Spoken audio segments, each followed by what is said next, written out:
Hi, this is Gerald Celente. It's Monday, January 28th, 2019. And here are some of today's trends in the news. On the market front over there in Asia, everybody's down a little bit, except Hang Seng, it's up a little bit. Over there in Europe, everybody's down. Here in the States, it's a down day. Oil down, gold up a little bit, and Bitcoin down a bit of a bit, down over 3%. But more on Bitcoin coming up soon in your Trends Journal. That's right, your January Trends Journal, a major cryptocurrency story, Bitcoin story by our expert, Jonathan Cho. On the market front, stocks fall sharply on Monday after weak and unexpected quarterly earnings and guidance from Caterpillar, as well as big revenue forecasts cut from chip maker NVIDIA, stoked fears about Chinese economy slowing. Caterpillar shares fell over 9%, and they say that Caterpillar is considered a bellwether for global trade, given the company's exposure to overseas markets. And what else is a bellwether for trade? How about copper, huh? Dr. Copper down 1.58% today. And NVIDIA dropped 13.8%. The chip maker said deteriorating macroeconomic conditions, particularly in China, impacted demand for its graphic processing units. So here's the deal. The global economy is slowing, so get ready for some more monetary methadone. The folks are going to call it stimulus. That's right. Maybe even new rounds of quantitative easing. And so we're looking at the markets, but they had a good run-up since they bottomed out on Christmas Eve. They're still up in the States some 12%. And the earnings report so far, they're pretty solid so far. But they're going to start coming down in the next quarter, particularly with this government shutdown that Trump had, and he lost on this one. I'm going to keep the government closed until they give me money to build that wall. I guess it was just more. Bullshit detected. Take precautions. That's right, because Trump backtracked. But they say the economy in the United States dropped out from about some $12 billion. Oil prices tumbled on Monday as weak industrial earnings in both China and the United States raised concerns about the global slowdown that could cut fuel demand. Profits at China's industrial firms contracted in December for a second straight month. Now, we got to blame it on those trade wars and tariffs that aren't really doing anything, but we'll blame it on that and not look at the real fact that there's a global slowdown. Has nothing to do with that. And staying on the oil front, hey, what's going over there in Venezuela with the United States engineering that coup, as detailed in your November Trend Alert and your Trends Journals, Triangle of Death. We called it first. Maduro, that president over there in Venezuela, he should have subscribed to the Trends Journal. Then he would have known what was coming. We're the only ones that forecast that, just to make it clear. And what else do we have here on the oil front? That West Texas is still up more than 14% this month, and Brent is on pace for a gain of about 11%. But if things really start getting nasty over there in Venezuela, and you're going to see some big cutbacks if war breaks out, watch oil prices go up. And again, let's not forget about Iran. Just because it's out of the news doesn't mean the issue of the United States, Saudi Arabia, and Israel targeting Iran, that other triangle of death in the Middle East. Something happens there, oil prices will skyrocket above $100 a barrel. Say goodbye to economic growth and equity markets. Gold steadies above $1,300. But they're waiting for the Fed talks to come out this week to see where the Fed's going. And most people are anticipating they're going to be bearish on raising interest rates in 2019. a backtrack. Because remember, back in September, Jerome Powell, the Fed chairman, said, or indicated, I should say, that they were going to be aggressive in raising interest rates in 2019. Draghi warns trade wars and Brexit set to extend Eurozone slowdown. You know what that is. Oh, come on now. That ain't even bullshit. That's horse shit. Typical Draghi horseshit, but that's all he's ever been spewing out. The head of the European Central Bank. The shift in global economic sentiments triggered by the United States trade war and investor nervousness over rising costs of borrowing have presented a quandary for the world's large central banks, which have spent much of the past 2 years slowly unwinding cheap money policies implemented during the financial crisis. You got it. Cheap money. A Ponzi scheme. Has nothing to do with a slowdown in China because of a trade dispute. They're slowing down because the economy is slowing down. And the borrowing quandary, that they're going to have to borrow money at real interest rates.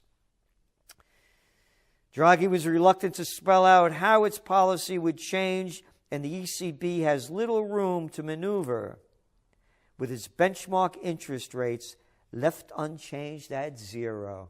Yeah, well, you could go negative 0.000. More quantitative easing. That's what we see is going to happen. Although the ECB has ended the purchase of new bonds, it said it would continue rolling out the existing bonds it holds until it started raising interest rates. And you know when they're saying they're going to raise interest rates? Now they're not even saying they're going to raise it this year, maybe next year. Outlook for growth declines, report says. Forecasters surveyed by the European Central Bank lowered their outlook for growth and inflation in the 19-nation Eurozone.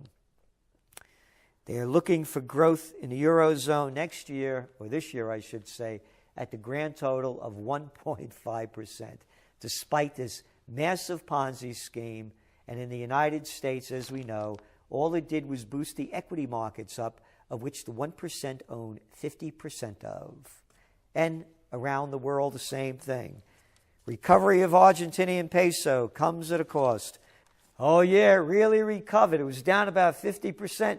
It gained about 10%, so it's only down about 40%. You're looking at inflation rates of 48%. And you ready for this? Interest rates now at 57%. But they brought a smart economist in there, remember, Macri, and he was going to fix things. And talking about fixing things, China to spend $125 billion on railway projects as people in America, particularly in New York, it's a night in Calcutta when you take the subways. $125 billion in railway. And what do we have? $715 billion in defense budgets to enrich the military-industrial complex. And Trump's tax cuts, as we said right from the beginning, were not going to create jobs or see money go into capital investment, but rather stock buybacks to keep the Ponzi scheme going. 1.5 trillion U.S. tax cut has no major impact on business spending, survey says. National Association of Business Economists quarterly business conditions poll on Monday found that while some companies reported accelerated investments because of lower corporate taxes, 84% of respondents said they had not changed plans. 84% indicate that 1 year after its passage, the corporate tax cut has not caused their firms to change hiring or investment plans. So once again, what Trump said, I talked about China spending all this dough in infrastructure. Remember, that was one of Trump's campaign pledges? Nobody talks about that, and nobody's talking about this, because all it is just more. Warning, warning, bullshit alert. That's all it is. Up. Venezuela, the big story again, and you heard it first in the Trends Journal, Triangles of Death. The Trump administration has announced sanctions on Venezuela's state-owned oil company, PDVSA, And by the way, it's better known as Citgo also. Yeah, that oil company, that gas stations, that's right.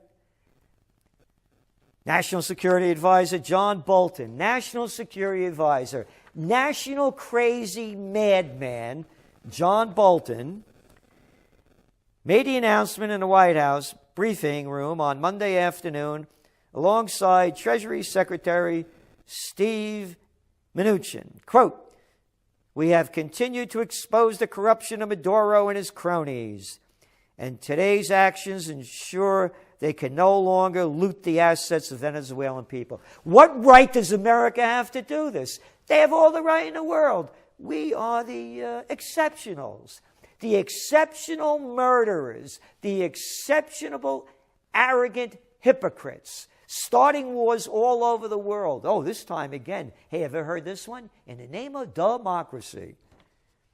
He goes on to say, "We expect that today's measures total $7 billion in assets blocked today, plus over $11 billion in lost export proceeds over the next year. We will also today call on Venezuelan military and security forces to accept the peaceful, democratic, and constitutional transfer of power." Can you believe the arrogance of this? And where's the media on this? Everybody's right behind it. The same folks that sold you weapons of mass destruction and ties to Al-Qaeda.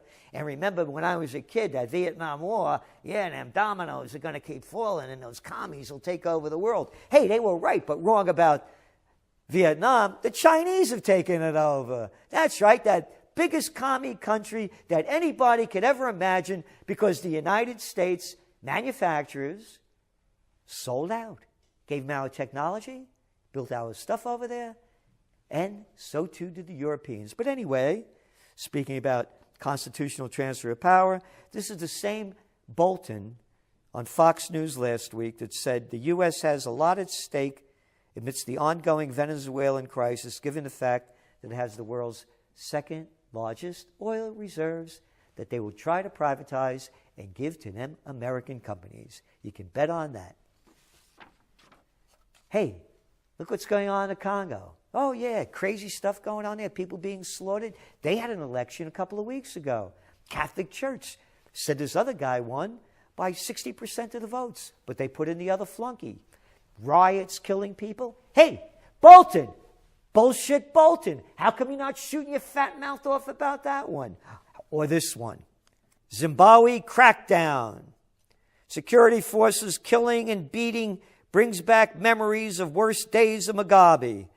Violent crackdown on protests and rumors of a plot to overthrow the newly elected president. It goes on and on. Hey, where's America? We're busy killing people in Somalia and Sudan. We don't have time to go to Zimbabwe, but we'll get there soon. Sudan protests spread despite crackdown. 35 cities, 45 civilians dead. Hey, where's all the American media? How come nobody's talking about freedom and democracy? Oh, you know why in Sudan? Because most of the oil now, because of the U.S. deal, is in South Sudan. They split the joint up. Hey, America, America, preaching democracy and freedom. American airstrikes kill civilians, including children. Yep, Afghan officials are blaming the American military for 2 airstrikes that killed 29 people this week. But who cares? It's not in the media. Hey, they got that guy Roger Stone, didn't they? Haven't heard from Stormy Daniels lately. What a bunch of disgusting freaks. It's America. Yep. YouTube to curb misleading videos. YouTube said it will stop recommending as many videos that feature conspiracy theories and other false claims, moving to address long-standing criticisms that algorithms help spread disinformation. Oh, yeah, like Saddam Hussein had weapons of mass destruction, or the disinformation the American government is selling about Venezuela. You freaky YouTubers, man, the Twitterers, the Facebooks. Hey, it's one of your top trends for 2019. That's right, censorship, 2019. Look what's going on. Censorship, wars, And where's the media and all of them Democrats?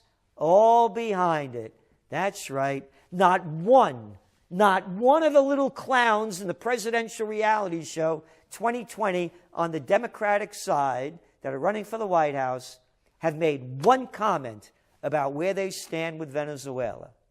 But you know where we stand. Mind your own damn business. Fix up your own country. Stop regime change and occupy peace. This is Gerald Celente, and that's some of today's Trends in the News.